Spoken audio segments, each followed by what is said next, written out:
Hello friends, welcome to this video. இந்த video பார்க்குறதுக்கு முன்னாடி மறக்காமல் கீழே இருக்க சப்ஸ்கிரைப் பட்டனை மறக்காமல் கிளிக் பண்ணிடுங்க. அப்போ தான் நாங்கள் போடுற வீடியோ உங்களுக்கு தொடர்ந்து வரும்.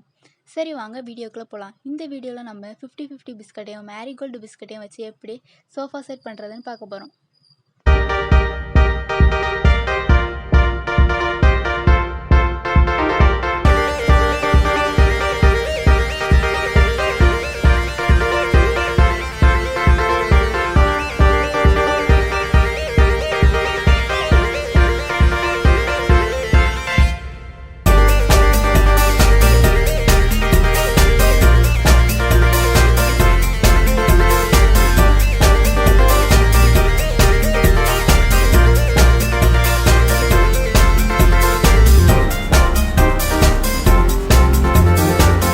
இந்த வீடியோ உங்களுக்கு பிடிச்சிருக்குன்னு நினைக்கிறேன். மறக்காமல் கீழே இருக்க லைக் பட்டனை கிளிக் பண்ணிடுங்க.